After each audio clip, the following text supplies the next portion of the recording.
Hi, everyone. Thanks for joining today. For those of you that are new to the podcast, I'm Reagan Sonnabend. I'm an entrepreneur, small business owner, and real estate developer. Today, I am thrilled to have with me Heather Kiddoo. Welcome, Heather. Oh my gosh, thank you for having me. I'm so excited to be here. I didn't even know you had a podcast. Now you know. Now I know. Absolutely. You should go back and watch some of the other episodes. There's I will. actually some really great content. And, everyone that's here is someone that I'm, fascinated by what they do and really, Aw, respect. So I love lots of that. good stuff there for sure. So, again, thanks for making time. I You know all bet. too well how, well, I have at least some idea of how busy you are. I probably don't have the full extent of it. I can truly only imagine, but I know that. For folks that don't know, Heather works directly on Pace Morby's team and fills a really amazing role. And, it's actually one of the things I wanted to ask about is I feel like your role has evolved since you first started working on like fractional pitches, basically. And then it seems like it's kind of evolved from there. But even before that, the way that, I at least recognized your name and had seen you in the community was through Top Tier TC. I think you were Yeah. kind of like an OGTC. So tell me a Mhm. little bit, or the listeners as well, about kind of how your journey has evolved. Yeah, so I started as a top tier TC. So I met Molly on a Bigger Pockets boot camp. I had actually just sold my CrossFit gym and I was looking to get into real estate. I used to be a real estate agent, but I wanted to get into the investment side. And so I just started doing a bunch of research online. And of course, Pace popped up on YouTube. I booked a call to join Sub 2 and I was like, oh my gosh, that's so expensive. I don't know if I want to do that right now. But then shortly thereafter, Bigger Pockets came out that he was going to do a boot camp on creative finance with them, and it was like $500 or something like that. I'm like, oh, I'm Ah, in.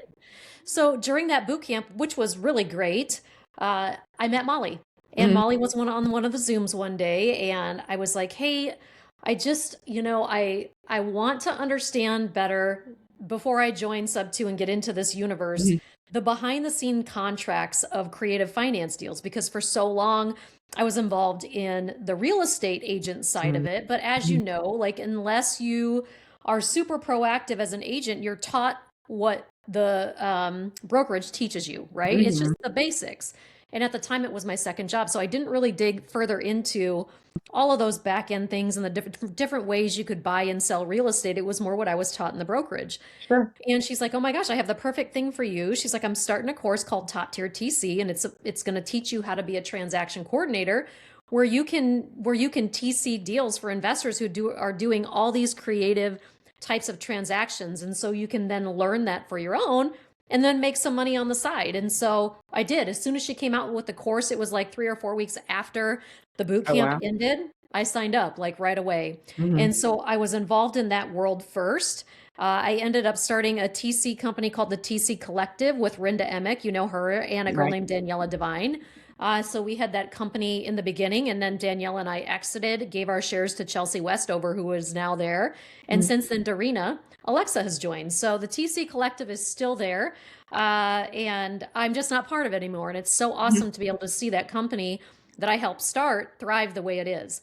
For So sure. after learning about all those contracts, I then joined Sub 2 and then also Gator. And in between, then I became interested in private money lending.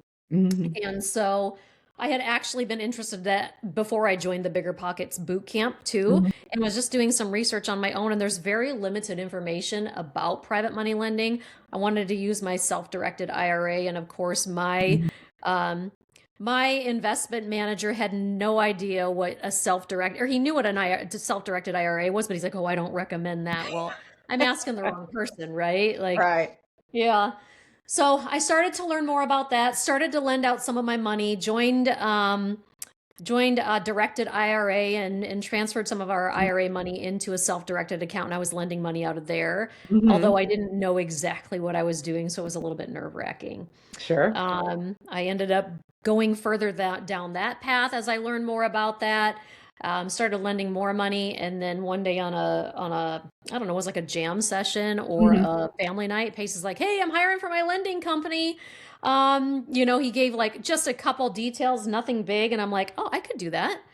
And so I messaged Molly and I'm like, hey, I'm interested in this and blah, blah, blah. And she emailed back. She's like, we really don't want to hire anybody from the community. We don't want to hire any students. So I'm like, okay. I said, well, if you change your mind, let me know.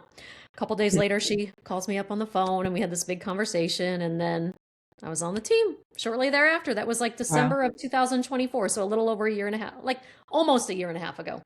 Yeah, Yeah. that's so funny because it was that very month then that you had started that Pace mentioned to me. Reach out to Heather. She's handling stuff on fractional because I was Yeah. having that workshop in January, and Hmm. I can't remember any of the details, but I do remember us connecting then, and I remember that it was really fresh at that point. And then at that time, I guess were you part time and then evolved into full time doing this? So I was full time right Oh, away. Like we're none of us are full time or part time. We work the hours that we work to right. get the job done, and so we're not told when to work. You either sink or you swim, and you figure it out. There's a job that you're kind of assigned in the beginning, but your role evolves as you kind of bring your skill sets to the table and you see where you can jump in. So initially, like I was hired to help Jade with a lending company, and that's what I've done. But there's different avenues that go with that. And so there's different roles that I've filled along the way that I saw there was a need for. And so that's how my position, I guess you would say, has kind of evolved over time. And you kind of plug into where you see there's a need and you either sink or you swim. So I've swam obviously, but Mhm. fractional was one of the things that Pace wanted to bring to the company when I Mhm. started. And so that was a role that needed to be filled.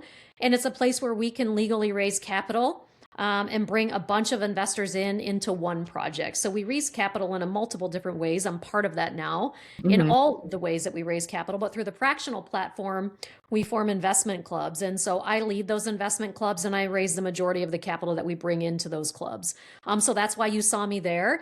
And since then, we've probably raised close to 7 or 8, maybe 9, 10 million on fractional since then, which Wow. is great across multiple different projects. Um, and yeah, it's a way that we raise capital legally and just bring a bunch of investors in. So I handle all that. I've evolved into actually purchasing assets, mainly RV parks and mobile home Mhm. parks for Pace. I do all the underwriting for the loans that we do.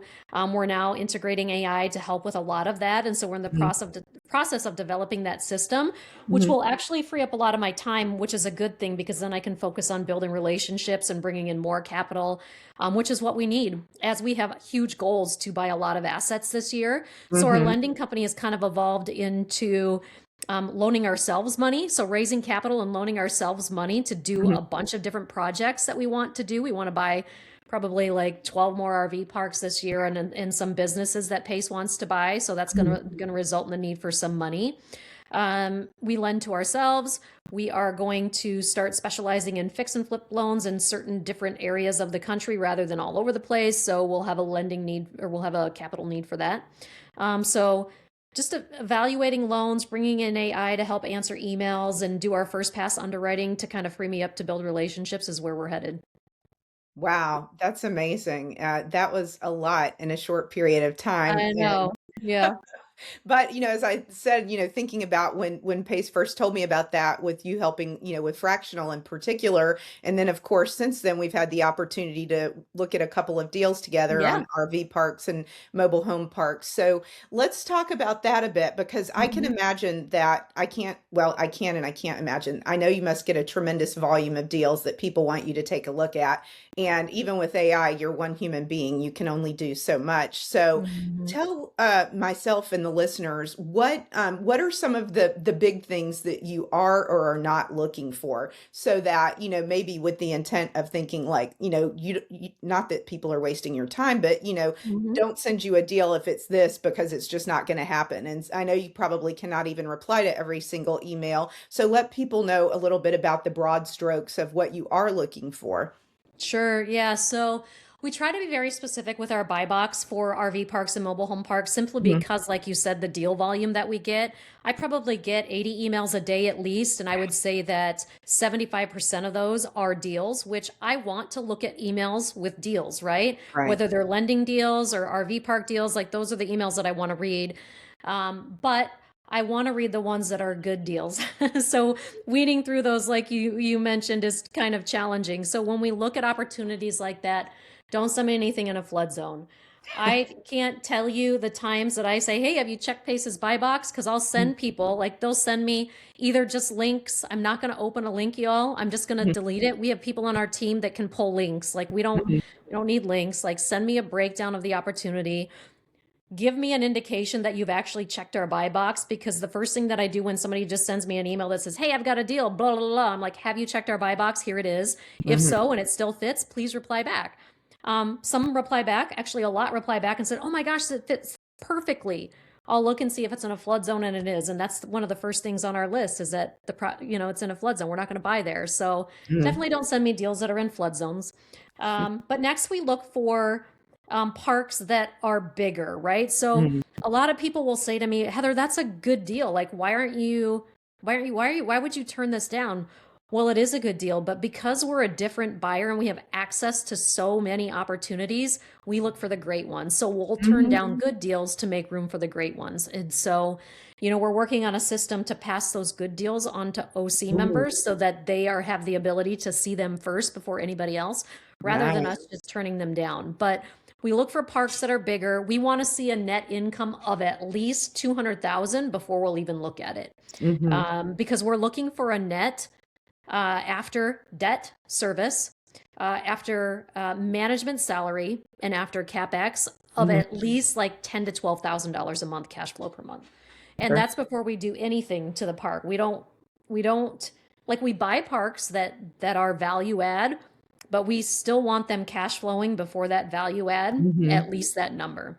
And so sure. that's what I look for when people send me parks and opportunities.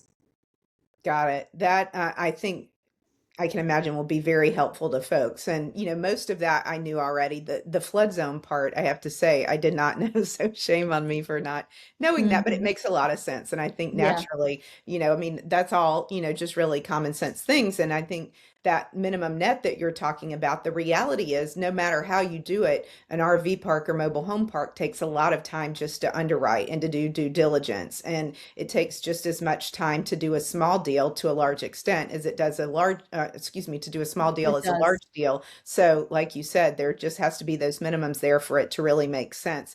I, of course, love what you said about working towards passing off the good deals to Owners Club members. So, Hmm. selfishly, I'm really excited to see that roll out Yeah. sometime soon. Any idea what timing looks like on that? So we're working on it now. Actually, Jade and I are going to put together that package for everybody and kind of work Mhm. through the systems and processes. So I would say in about 30 days, maybe less, we'll have it ready. Wow, Hmm. Yeah. that is Yeah. So it'll be exciting. a great opportunity for those that are looking for those asset types in OC for sure. Got it. And now, before you did this role, had you previously worked with RV parks and mobile home parks? No, nope. I learned it all I bet really you've learned a quickly. lot. Oh, I have. I've learned so much, right? Yep. We had our underwriter left the team probably like 6 months after I started, and we didn't really have somebody aligned for that position. And so I'm like, well, here we go. I'm just going to figure her out, right? So I did. Wow. I will say I feel like I've learned a lot already, but I still have so much more to learn. And, even, the distinctions between RV parks and mobile home parks, they are very different, but every now and again you'll see one that's a hybrid, which I personally really love. But I Yeah. know those are kind of few and far between, and most zoning will not allow that. Let's talk about zoning. I feel like that's a huge piece of this. Hmm. Any special things that you've learned, tips to share related to zoning and working with municipalities?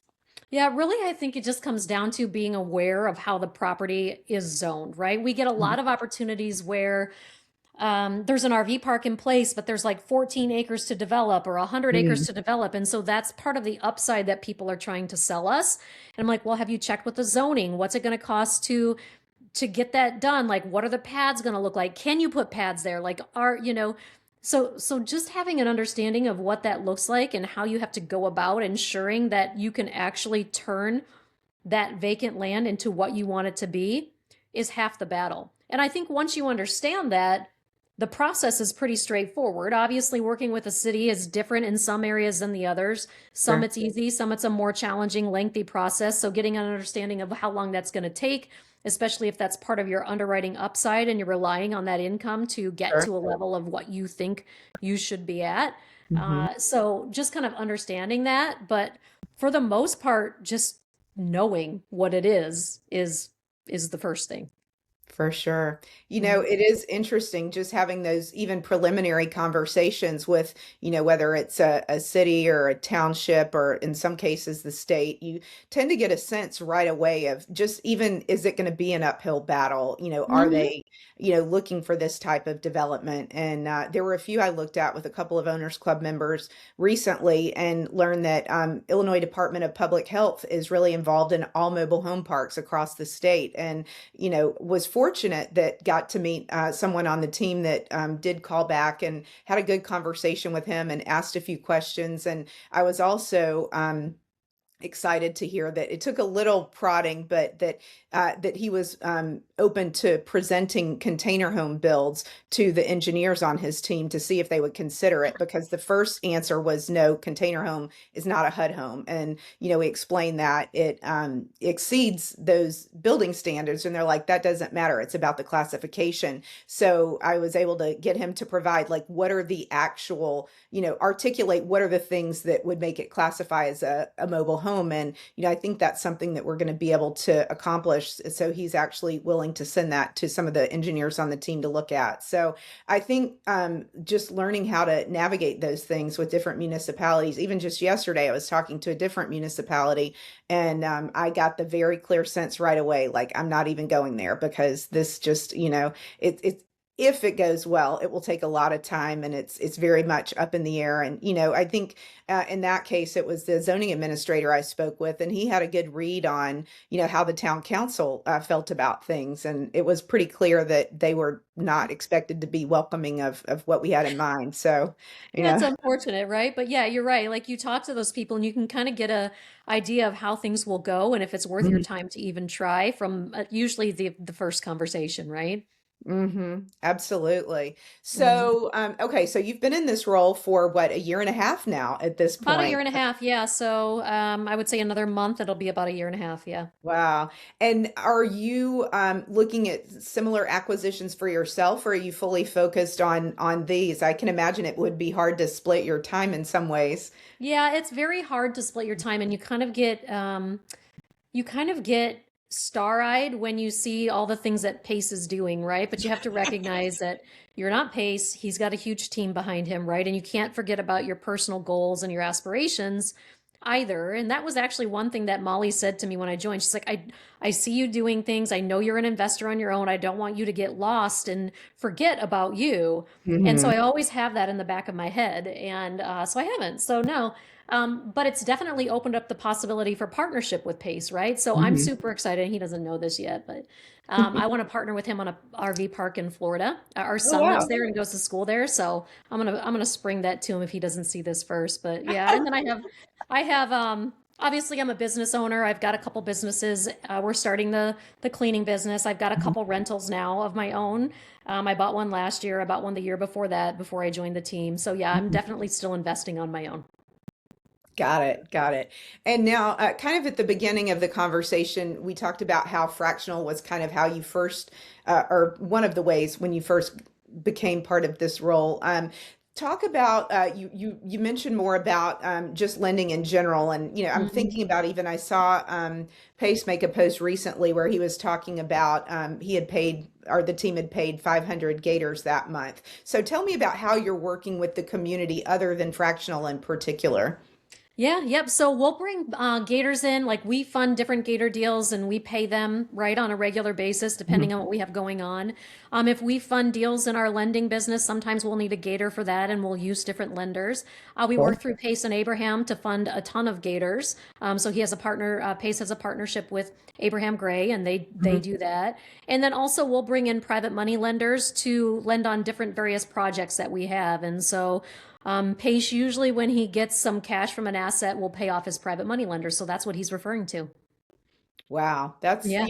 when I think of ways that our community really is like this ecosystem, it's a self-sustaining ecosystem. And every Hmm. time I hear something like that laid out, it just makes me think, and I've, observed this in practice that I really barely ever go outside the community for much of anything in business these days because there's someone that does really just about anything you need, whether it's lending underwriting, concrete work, engineering, like literally So anything. true. It's great. Well, what? There's like over 45,000 people Hmm. collectively. And so we definitely do get spoiled when we look for different resources because there's people in here in the group. There are people in the group that can pretty much do everything that we need.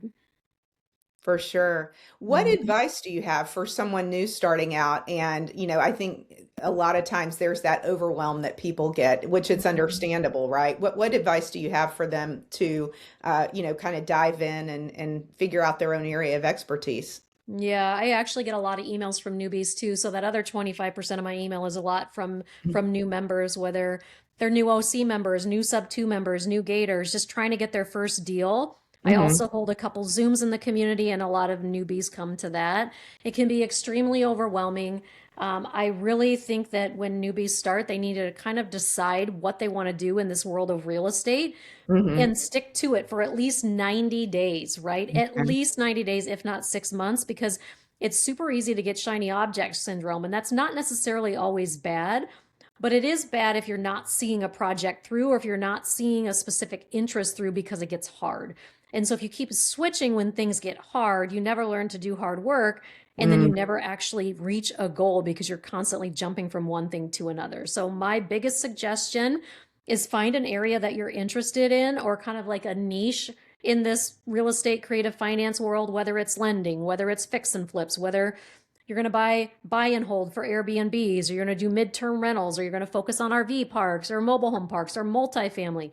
Whatever it is, find that asset, excuse me, Hmm. stick to it, see it through, and then see where you are in 6 months rather than pick another one when it gets hard, because the new one that you're going to pick is also going to get hard. So that would be my biggest advice. That is wonderful advice. That is so true. And I think there is a lot of a tendency, like you said, when things get hard, like, oh, I'll try something else. I think we've all done it, certainly, Hmm. at one time or another. So I love that Yeah. advice. And it also makes me think, when you think about like partnering with people in the community, I mean, I feel like there's a huge emphasis on that. And it's for a reason, because especially when you're getting started, it would be hard to get started if you had to do everything by yourself. And so there's so many opportunities, like you said. I mean, the Zooms, the meetups in person, like so many, opportunities to meet others, and then kind of look for someone that has the skills that you lack or the things that you're not good at, or maybe you're good at, but you can't stand doing, and Hmm. finding, the right ways to partner. But I think, navigating partnership in itself is really like an entirely different thing. And, truth be told, I mean, there's a lot of risk in partnership. A lot of There is. times, you can just get into partnerships that don't make sense, and so you have to really protect yourself. And I think it's easy, especially when you're new, to not take the right steps on the front end to make sure that you're protected, and that, even if the partnership doesn't last forever, which I don't think any ever really do, but that, you come out of it whole, at least. And so I think learning about that, and I'm sure there are Zooms somewhere about that. Definitely, I know there are some safety Zooms, and as you said, with you having certain office hours that you do, there are others for so many different areas. So I think that's another thing to share with newbies is, number one, definitely do partner, but number two, don't take shortcuts on the front end. I think it's so easy to do that. And, even though it's driven home so many different ways, in the courses and in the community, to really protect yourself, I feel like that's a step that gets missed a lot of times. Yeah, I would definitely say that. So I would say that number two, right, for newbies is definitely partner with somebody. Like I have a lot of people that I talk to and they're like, I want to buy this RV park. I'm going to buy this RV park. I'm going to do this. I'm like, have you ever done it before? Have you ever managed people before? Have you ever run and operated something like this before? Well, no, but I have everything I need right here. And I'm like, actually, no, you don't. What you need to do Mhm. is you need to find a partner. You need to find a partner who's done this before. Partner with them on your first opportunity, and then it will teach you how to do it on your own the next time. And a lot of newbies don't want a partner because they're going to give up part of the income. But I Mhm. think that you're going to lose income if you end up not partnering with somebody because things are going to go south because you don't know what you're doing. And so that's always my advice to them. That said, I think that, like you brought up, you have to be very careful with a partnership. You need to make sure that you have a very good operating agreement. Luckily, in my partnerships have had in my businesses, the operating agreement is always set up in the beginning when you're best friends, right? And Mhm. so if there's a reason for the partnership to break up, how that breakup is going to occur is already laid out in the operating agreement, black and white. So there's no Mhm. emotion involved in it, right? It was set up in the beginning as it should be. And so that's always really important to understand. I also like the idea of newbies partnering with people who are very experienced. And for that, I'm very Mhm. grateful for the Owners Club members, right? Because they are definitely held to a higher standard, and Mhm. we're going to rely on them to have newbies partner with them. They're kind of put on that pedestal to help out newbies. And so that's a resource that we'll rely on when we refer people to partner. Great point. There was actually a great Zoom last night about kicking off this All Abilities Challenge and then a series of other challenges that will be happening over the next year. And, as many times as I've seen Pace Vision cast something, every time he starts some new series, I'm like, oh my gosh, this is so amazing. This makes so much sense. And it's Hmm. going to help so many people. And I think it is that for newbies, just ripping the Band-Aid off and just doing Yeah. something, taking action, even if it's imperfect. It's always going to be imperfect. But Yeah. am always staggered by how often I'll meet people at a meetup or, or in a Zoom or wherever. And it's been a year and a half, it's been 2 years and they haven't done any deals yet. And it's like, wow, that's, I think just taking that first step is half the battle, perhaps. It really, really is. And I think that a lot of us are overthinkers too, myself Mhm. included. Like it took me forever to do my first lending deal. I mean, obviously, I didn't want to lose money, but I couldn't watch any more training. I couldn't watch any more YouTube videos. I couldn't want to do it anymore. I just had to do it. Right. And Mhm. I think that's with a lot of people. Like I couldn't just sit and wait to buy a rental property because I've contracted these through TC work for hundreds of investors by now. I know exactly what I'm doing, yet I'm not doing it myself, even though I sit and want to do it. So just taking that leap, right, is the first step and taking action. And it's easier to do that when you have an experienced partner on your side. 100%. That's so true. And you're right that TCs, they see so many deals come and go and, have all of the pieces to put everything together to make for a really successful business. Now, something you said a minute ago makes me think of, maybe the last thing we'll have time to dive into today. And that is, you mentioned, how you yourself have kind of multiple things going on. You operate businesses. Mhm. What advice do you have for newbies about how to kind of balance things and find, the right balance of various businesses and investing in partnership? Yeah, so I think that the biggest thing that you can do is take control of your calendar. And I'm sure that Mhm. you've probably heard Pace say that too, but it Mhm. really is true. I think that as humans, it's our nature to kind of procrastinate, to do things that don't really matter, to kind of get sidetracked. I do a couple Mhm. different things. So every day I write down my biggest 6 month goal and my biggest year goal. I write down three things that I'm thankful for. I write down two action steps that I'm going to take towards my goal that particular day. Mhm. I write down one of the hardest things that I have to do that day, and I try to get that thing done the first thing so I don't have to think Ah, about it all day long. And then mhm. I spend a little bit of time praying and manifesting. It's like five minutes, and I kind of pick two people that I'm gonna send my positive vibes to in my head. So I do that every day. And then I also go through and manage my calendar. So on Sunday, I make sure that I have time to, like a couple hours every day, I allocate to business work that's not related to the PACE universe, right? Mhm. I make sure that I allocate time to work. I allocate time to work out and take care of myself. And I allocate time to my family. So my calendar is really dedicated to making sure that my life is set up how I want it to be. Am I always successful in making every day that I have planned go as planned? No, like I'm still not perfect, right? I still schedule meetings where I shouldn't. I still do some of the things that um, are going to maybe be time wasters or not the best use of my time. But I will say that every week I'm working to be better.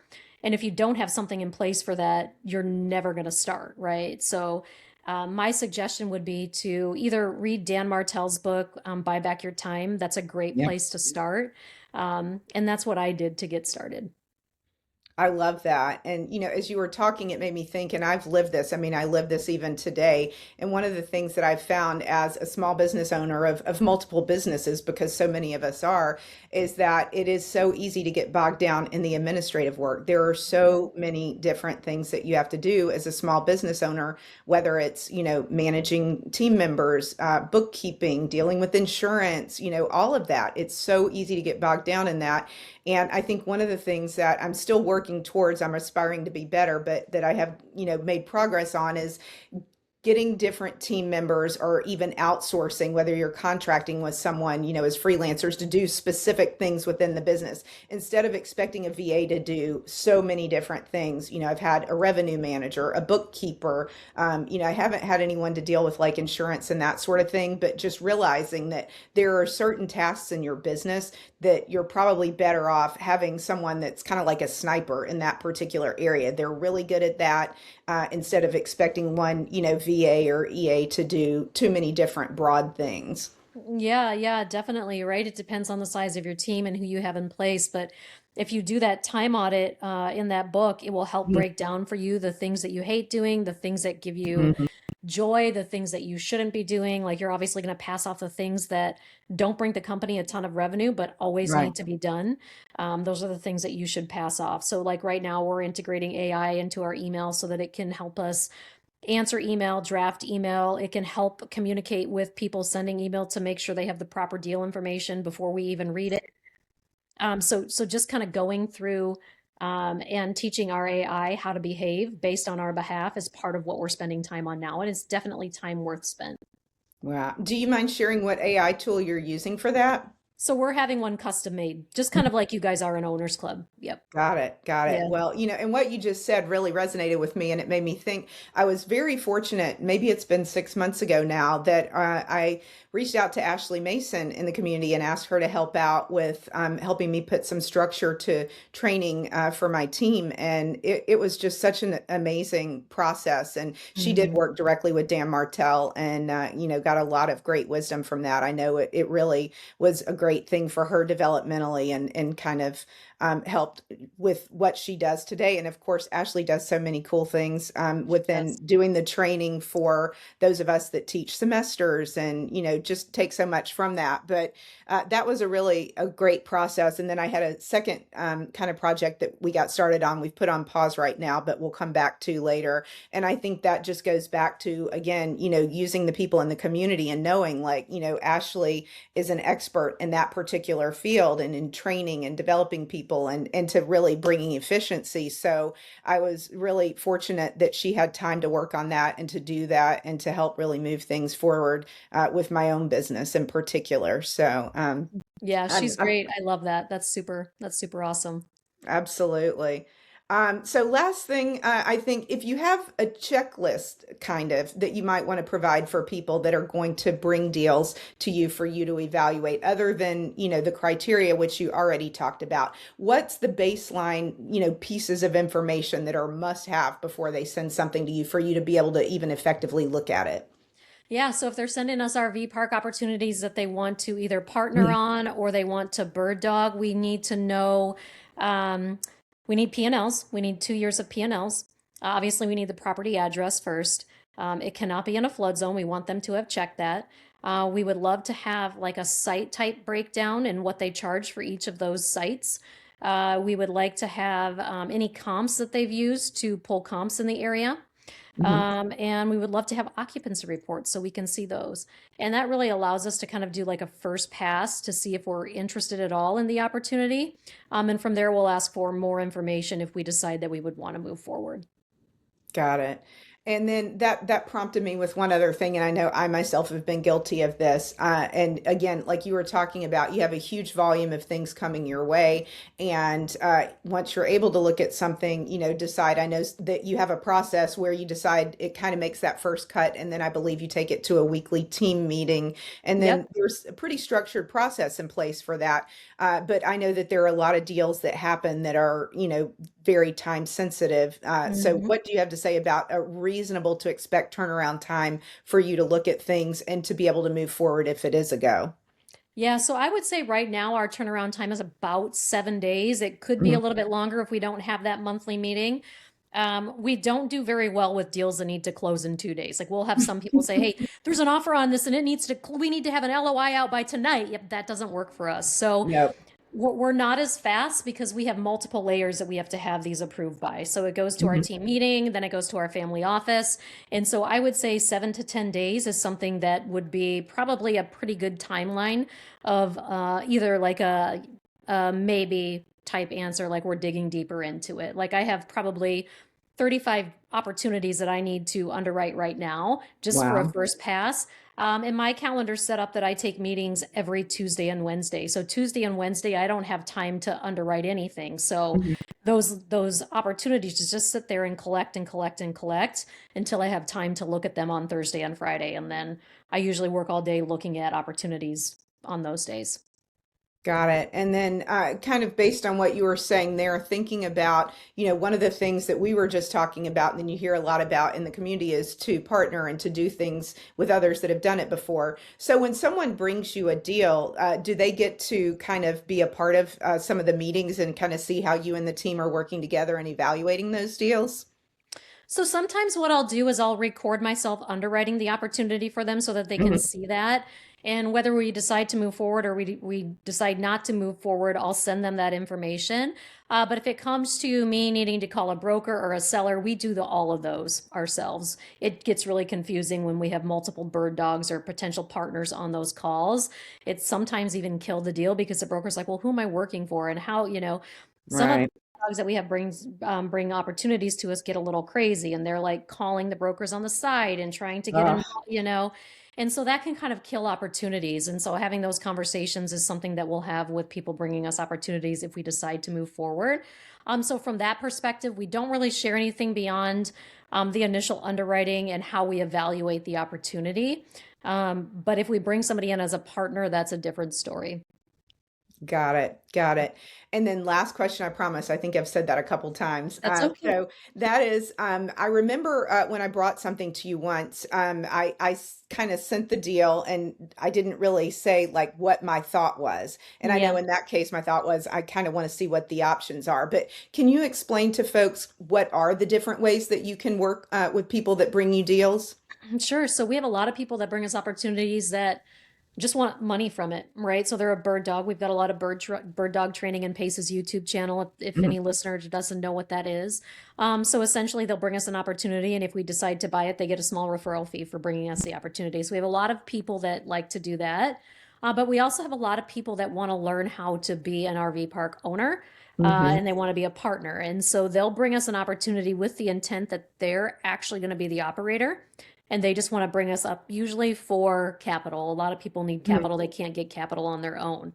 And so Mhm. how we look at partnerships in that scenario is we base it on experience. If we've got somebody that's asking us to partner and they have no experience, but we like the opportunity and it's something that we would partner on or buy ourselves, we Mhm. look at partnerships on opportunities that we would buy ourselves. So if it's not something that we would buy ourselves, we won't partner on it.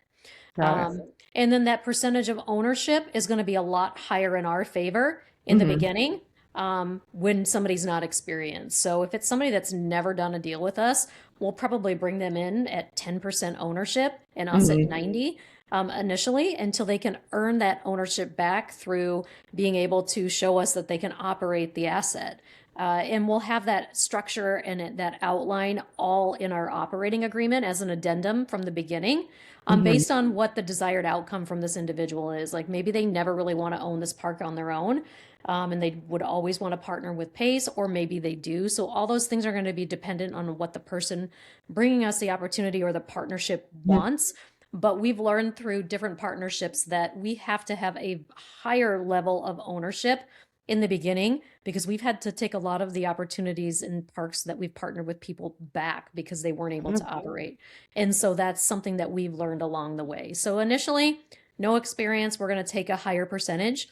If it's just a situation where, hey, I have all the experience in the world, but I just want to partner with Pace and own something with them, then Mhm. the ownership level on our side is different depending on how much capital we're bringing. Got it. Got it. Hmm. Well, thank Yeah. you so much. I think this is going to be really helpful to a lot of folks in the Yeah. community that would like to work with you, would like to work with Pace, and to figure out, the right things to bring. So again, I know Mhm. how busy you are. I so appreciate you making time to join me today and to join the listeners, and look forward to seeing you soon. Yeah. Thanks so much for having me. This was so great. Thank you.